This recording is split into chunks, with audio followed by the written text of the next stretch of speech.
చూసుకుంటామని నీ అబ్బ జాగిరా సవిత, నీ అబ్బ జాగిరా.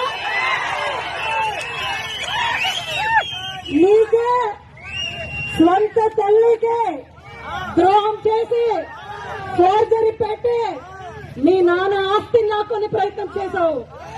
స్వంత తల్లికి అన్నం పెట్టలేదు, నువ్వు ఒక అన్నపూర్ణ క్యాంటీన్ పెడతావా? నువ్వు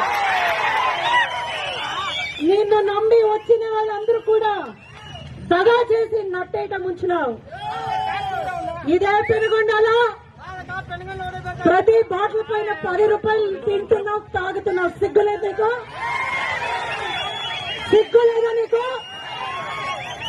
పర్మిట్ లో నాన్ పర్మిట్ లో బెల్ట్ షాపులు ఏరైపోతున్నాయి. దీని గురించి మాట్లాడంటే జగన్మోహన్ రెడ్డి గారిని అంటావా నువ్వు? ఎవరు నువ్వు అనేకి? నీ అర్హత ఏమి? నీ మామకు వెన్నుపోటు పొడిచి ఫోర్జరీ కొట్టి డబ్బొస్తే నువ్వు మంత్రి అయినావు. ప్రజల గుండెల్లో నిరంతరంగా సంక్షేమ సామ్రాట్ గా ఉన్నాడు Jaganmohan Reddy.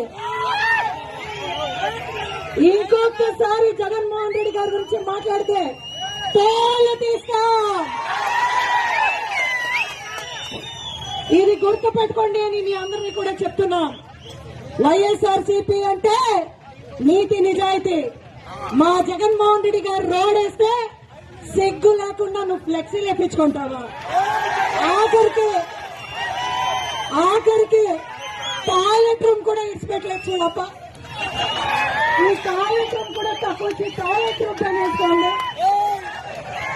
Toilet room, bathroom toilet లో కూడా ఫ్లెక్స్ వేసుకొని తని జిందాబాద్ అని కొట్టుకుంటున్న సవితకు ధిక్కారం.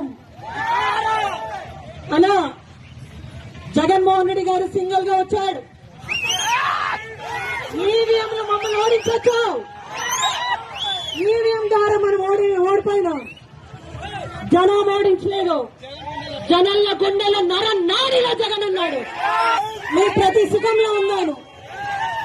ఈ పెనుగొండలో మళ్ళా పెనుగొండ కోట పైన మళ్ళా డెఫినెట్ గా వైఎస్ఆర్సీపీ జెండా ఎగరేస్తుంది.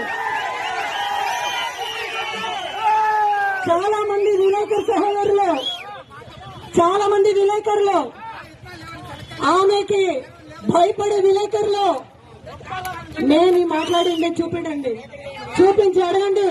శనగిత్నాలు ఇత్నాలు ఏం చేస్తున్నారని అడగండి. కుల్లంకుషంగా మీరు కూడా ఒకేసారి ఇసుక తీసుకొని కర్ణాటకకు పోయి తింటున్నారు. కడపకి టీడీపీ వాళ్ళు అన్నం తింటలేదు, ఇసుక తింటారు, మట్టి తింటారు. మెడికల్ కాలేజ్ కూడా భారీ ఎత్తున మల్లారెడ్డి గారి రాష్ట్రానికి మళ్లీ ముఖ్యమంత్రి అవుతాడు. ఈవీఎంతో గెలిచిన ఈ మంత్రులు, ఈ ఎమ్మెల్యేలు ఎల్ల కాలానికి కూడా వాళ్ళ దౌర్జన్యం సాగదు.